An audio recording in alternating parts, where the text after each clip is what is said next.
Welcome back to our channel Info 366. இன்னைக்கு என்ன இன்ஃபர்மேஷனோட நான் உங்களை வந்து சந்திக்கிறேன் அப்படின்னா, பொதுவா அழகா இருந்தாலே அங்க கண்டிப்பா ஆபத்து இருக்கும் அப்படின்னு சொல்லுவாங்கல்ல. அந்த மாதிரி தான் கேரளாவை சேர்ந்த ஒரு அழகான ஒரு பெண்ணு பக்காவா மாஸ்டர் பிளான் போட்டு ஒரு சம்பவம் ஒன்று பண்ணியிருக்காங்க.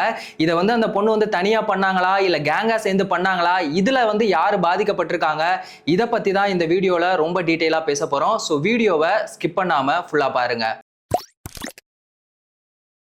அந்த பொண்ணோட பேர் வந்து சஃப்னா. அந்த பொண்ணுக்கு வயசு வந்து 27. கேரளா மாநிலம் பரவூர் அந்த பகுதியை சேர்ந்தவங்க தான் அவங்க என்ன பண்ணியிருக்காங்க, இன்ஸ்டாகிராமில் வந்து ஒரு பையனுக்கு வந்து மெசேஜ் பண்ணியிருக்காங்க. ஆப்போனேட்டில் இருக்க அந்த பிரதரோட ஏஜ் பார்த்தீங்கன்னா 30. அவர் ஒரு மாற்றுத்திறனாளி. என்னதான் மாற்றுத்திறனாளியா இருந்தாலும் அவங்களுக்கும் இந்த ஆசாபாசம் எல்லாமே இருக்கும் தானே. அதனால அவர் என்ன பண்ணியிருக்காரு அப்படின்னா, அந்த பொண்ணு மெசேஜ் பண்ணதுக்கு இவரும் வந்து ரிப்ளை பண்ணியிருக்காரு. வாண்டடா அந்த பொண்ணே வந்து மெசேஜ் பண்ணும்போது அவர் கொஞ்சம் யோசிச்சு பார்த்துருக்கலாம். ஆனால் அவர் பொண்ணு மெசேஜ் பண்ணுது அப்படிங்கிறதுனால அவர் என்ன பண்ணியிருக்காரு, அவரும் வந்து ரிப்ளை பண்ணியிருக்காரு. இந்த கான்வர்சேஷன் வந்து நாளுக்கு நாள் பில்டப் ஆகிட்டே இருந்திருக்கு. அதுக்கப்புறமா ஒரு நாள் அந்த பொண்ணு என்ன பண்ணியிருக்காங்க அப்படின்னா, ஃப்ரீயா இருக்கீங்களா, நம்ம மீட் பண்ணலாமா அப்படின்னு வந்து சொல்லி கேட்டிருக்காங்க. அவரும் சரி மீட்டிங் தானே அப்படின்னு சொல்லி அவரும் போயிருக்காரு.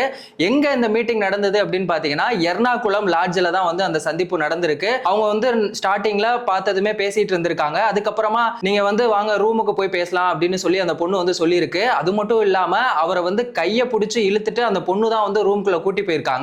அவங்க ரெண்டு பேரும் பேசிட்டு இருக்கும் போது திடீர்னு பார்த்தா பாத்ரூமுக்குள்ள இருந்து 3 பேர் வர்றாங்க. அந்த 3 பேர் யாரு அப்படின்னு பாத்தீங்கன்னா, ஆனந்த், அமல், ராகுல். அவங்க 3 பேர் வந்துட்டு அந்த பையனை வந்து என்ன பண்றாங்க அப்படின்னா, அரை நிர்வாணமா கூட இல்ல, அந்த பையனை வந்து நிர்வாணமாக்கி அந்த பொண்ணோட வந்து ஒன்னா இருக்க மாதிரி இருக்க சொல்றாங்க.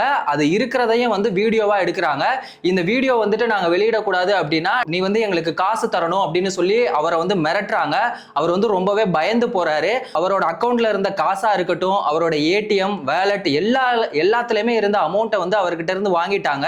அதுக்கப்புறமா தான் அவரை விட்டுருக்கலாம். ஆனா அவரை வந்து உயிரே போற அளவுக்கு பயங்கரமா தாக்குதல் நடத்தியிருக்காங்க. அவரோட முதுகுக்கு பின்னாடி எல்லாம் பயங்கரமான காயம் இருந்திருக்கு.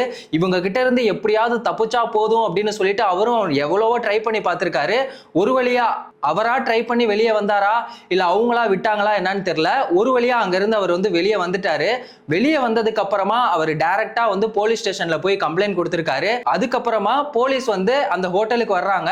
அங்க உள்ள சிசிடிவி காட்சியெல்லாம் வந்து செக் பண்ணி பார்க்கும்போது தான், ஏன்னா யாரு அப்படிங்கிற அந்த ஃபேஸ் தெரியணும்ல, அப்பதான் அவங்களை வந்து நம்ம வந்து அரெஸ்ட் பண்ண முடியும் அப்படிங்கிறதுக்காக அந்த சிசிடிவி காட்சியை வந்து அவங்க செக் பண்ணி பார்க்கறாங்க.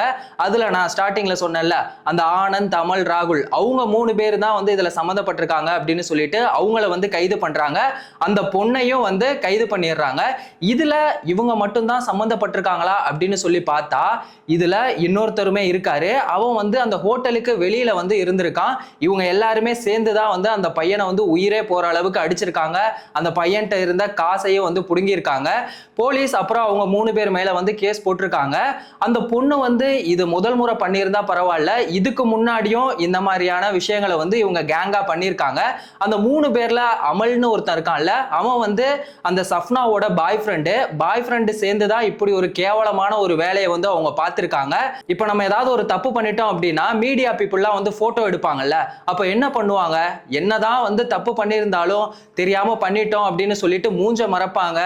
இல்ல அந்த மாதிரிலான விஷயங்கள்லாம் நடக்கும்ல. ஆனா அந்த பொண்ணு வந்து சிரிச்சுக்கிட்டே போஸ் கொடுக்குது. இதெல்லாம் என்ன மாதிரியான ஜென்மம்னே தெரியல. அந்த மாதிரி தான் இருக்கு. இந்த கேஸை விசாரிக்க போலீஸ் என்ன பண்ணியிருக்காங்க அப்படின்னா, இவங்க வேற எதுலலாம் சம்பந்தப்பட்டிருக்காங்க அப்படின்னு சொல்லிட்டு இப்போ ரொம்ப தீவிரமா இதை வந்து விசாரணை பண்ணிட்டு இருக்காங்க. இது வந்து ஃபர்ஸ்ட் டைம் கிடையாது. இதுக்கு முன்னாடி உங்க எல்லாருக்குமே தெரியும், கேரளால தான் நடந்த ஒரு சம்பவம். லவ் பண்ண பையனுக்கே வந்து லவ் பண்ண பொண்ணு வந்து ஜூஸ்ல விஷத்தை கொடுத்துலாம் வந்து கொலை பண்ணாங்க. இந்த மாதிரி கேரளால மட்டும் இல்ல, எல்லா இடத்துலயுமே தொடர்ந்து நடந்துகிட்டே தான் இருக்கு. ஃபைனலா ஒரு விஷயம், நமக்கு தெரிஞ்சவங்க கூட நம்ம வந்து சோசியல் மீடியால பேசுறது அப்படிங்கிறது வேற. யாருனே தெரியாதவங்க கூட பேசும்போது நம்ம வந்து ரொம்பவே சேஃபா தான் இருக்கணும். ஏன்னா அந்த மாதிரி அன்வான்டட் பர்சன்ட்ட நம்ம பேசுறத முடிஞ்ச வரைக்கும் நீங்க அவாய்ட் பண்ணிக்கோங்க.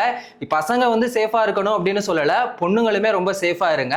இந்த பொண்ணை பத்தி நீங்க என்ன நினைக்கிறீங்க அப்படிங்கிறத மறக்காம கமெண்ட் செக்ஷன்ல சொல்லுங்க. எந்த ஒரு இன்ஃபர்மேஷனா இருந்தாலும் அதை 5 நிமிஷத்துல தெரிஞ்சுக்கணும் அப்படின்னா நம்ம சேனலை மறக்காம சப்ஸ்கிரைப் பண்ணுங்க. அப்படியே உங்க ஃப்ரெண்ட்ஸுக்கும் ஷேர் பண்ணி சப்போர்ட் பண்ணுங்க. வேறொரு வீடியோல வேறொரு இன்ஃபர்மேஷன்ல நம்ம திரும்பவும் சந்திக்கலாம்.